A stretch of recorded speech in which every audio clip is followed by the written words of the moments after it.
네, 안녕하세요. 최동석입니다. 아, 오늘 아주 편안한 하루였습니다. 그리고 어젯밤에도 잘 잤고요. 어젯밤에는 그냥 그 출구조사가 나오니까 마음이 안정이 돼서 그냥 들어가 잤습니다. 오늘 하루 취임식도 이렇게 좀 보고, 그래서 마음이 한결 가벼워져서 낮에도 또 낮잠도 또 한 점 잤습니다. 그리고 그 근심 걱정이 사라진 것 같아서 너무 좋았습니다. 앞으로 적어도 몰상식한 일을 당하지는 않을 것 같고 무지막지한 이런 일이 나라에서 일어나지 않으리라. 그 괴물들이 출몰하는 그런 현상은 보지 않게 될 것 같습니다. 그러니까 모든 것이 상식 수준에서 서로 대화가 되고 토론이 되고 그리고 서로 타협할 수 있는 건 타협하고 이제 내란 세력 하하님이 아까 얘기 여기 채팅창에 쓰신 것처럼 이제 우리가 해야 할 일이 엄청 많죠. 그러니까 그걸 다 해내야 되거든요. 이제 내란을 종식시키려면 특검법, 내란 특검법, 내란에 관한 모든 관련자들을 특검을 통해서 다 수사하고 처벌받을 사람들은 다 처벌하고 그다음에 지금 마약 수사가 유야무야된 거 인천 세관을 통해서 나는데 인천 검찰청이 인천지검이 그때 누구죠? 그 심우정이가 검사장 할 때 그거 다 처리했다고 그러는데 그게 이제 문제가 되죠. 그다음에 최혜병 사건 이거 다 특검을 통해서 해야 될 일입니다. 그리고 이제 그것이 정리가 되면 바로 이제 과거사를 정비해야 될 것 같습니다. 과거사라는 건 지난 3년뿐만 아니라 그 이전에도 우리가 몰상식한 게 너무 많았거든요. 그거를 정리하는 체계를 갖추고 그 다음에 검찰을 민주화하는 거죠. 검찰 개혁 이렇게 하니까 너무 이렇게 기득권자에 대한 강력한 압박 같은 것이 느껴져서 개혁이라 하지 말고 검찰 민주화, 사법 민주화 다 민주화한다는 거야. 그러니까 민주주의 국가잖아 지금. 그러니까 민주화하는데 뭐 누가 뭐라 그랬어? 민주화하겠다는데. 그러니까 민주화. 그래서 제가 다섯 영역 정경 사교 구의 민주화, 이 시스템적 민주화 이걸 계속 강조한 것은 그것 때문입니다. 왜 민주화를 해야 되냐?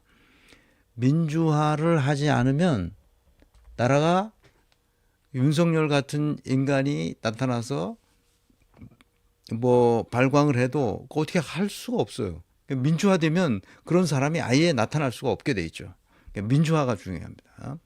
민주공화국에 이제 뭐 군주가 없으니까 이건 당연히 이제 공화주의 체제가 되는데 민주주의 체제가 되지 않는단 말이에요, 지금. 민주주의 체제를 확고히 만들어 가야 됩니다. 그래서 왜 내가 이렇게 강력하게 이런 강의를 하고 계속 이렇게 하느냐? 그것은 결국 국힘당 계열 때문이에요. 국힘당 계열 그 이승만서부터 지금까지 이 당은 그 DNA가 그저 국가를 말아먹겠다는 생각을 가졌어요. 국가를 말아먹지 않으면은 사람들을 다 죽여 참사를 일으키고 다 그랬습니다. 그래서 나중에 결국 이 당 출신 대통령들이 온전한 놈이 한 사람도 없어요. 다 처벌받았습니다. 자, 그래서 내가 하도 답답해서 이제 민주당을 좀 찍어라. 이재명을 찍어라.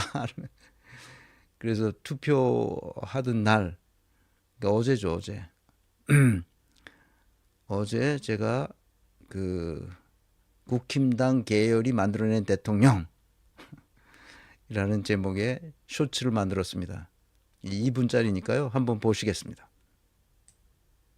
국힘당 계열이 만들어낸 대통령들, 이 유구한 전통을 어찌할 것인가.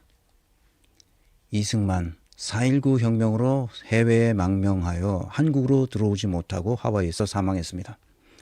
박정희 두 젊은 여인을 끼고 술 먹다가 부하의 총에 맞아 사망합니다. 이것을 11.6 사태라고 부릅니다.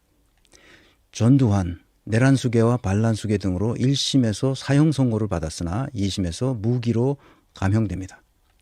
노태우도 마찬가지로 1심의 22년 형량이 2심에서 17년형으로 감형됩니다. 이명박은 수많은 범죄로 한마디로 사기꾼으로 17년 징역형을 선고받았습니다.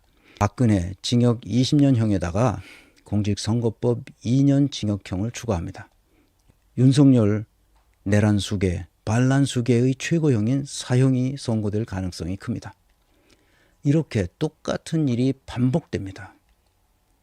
국힘당 계열이 배출한 대통령들의 특징은 세 가지입니다. 첫째, 죄다 반국가적, 반사회적 범죄 행위를 저질렀거나 저지른 사람들이었습니다. 둘째, 시간이 갈수록 점점 더 정신 상태가 나빠진 사람을 대통령 후보로 선출합니다. 셋째, 대통령도 국힘당도 가장 큰 문제는 무엇을 잘못했는지 반성할 줄 모른다는 점입니다. 그래서 똑같은 일이 반복됩니다. 이 문제를 해결하는 두 가지 해결책을 말씀드려 봅니다. 첫째, 사전에 인사평가를 철저히 해야 합니다. 과거의 사회적 성취와 관련된 자료를 충실히 검토하면 됩니다. 성취회충 모형이라는 제가 쓴 책이 그렇게 하라고 쓴 책입니다. 둘째, 인사평가라는 첫째 관문을 통과했더라도 직무 수행을 패거리 단위로 하는 것이 아니라 모든 구성원이 독립된 자율적 주체로 일할 수 있는 구조와 시스템을 만들면 됩니다. 한국인의 특성 중 하나는 이 두 번째 대책, 즉 조직론적 해결책을 잘 이해하지 못한다는 점입니다. 그런데 한국인은 왜 조직론적 해결책을 이해하려고도 하지 않고 어려워만 할까요? 저의 잠정적 결론은 조선 성리학에는 조직론적 사고가 거의 없었다는 사실이 이런 현상을 말해줍니다. 그래서 똑같은 현상이 정치판에서 반복되고 있습니다. 슬픈 이야기입니다. 참 오래 기다렸습니다.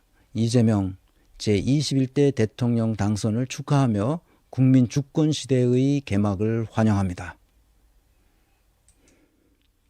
네, 국힘당 계열이 만들어낸 대통령은 한 사람도 제대로 된 사람이 없습니다. 도대체 이걸 정당이라고 말할 수 있습니까? 말할 수 없죠. 근데 반성을 못해요. 아직도 반성하지 않습니다. 그 정치판에서 몰아내야 됩니다. 그리고 새로 정직한 정치인들이 나타나서 정말 국가와 민족을 위해서 헌신할 수 있는 정치인들이 나와줘야 됩니다. 그래서 민주당이 쫙 커서 아주 커서 뭐 한 그 300석 가까이 다 차지해서 그래서 자기들끼리 이렇게 나눠서 분파로 새로운 정당, 보수적인 정당, 진보적인 정당, 그리고 그 중도적인 정당들이 생겨날 수 있도록 합니다. 그러니까 국힘당 계열에서 일하는 사람들이 싹 사라져야 됩니다. 억지로 할 수는 없으니까 국민이 이제 제정신을 가지고 이 정치판을 바꿔야 됩니다. 자, 그래서 이제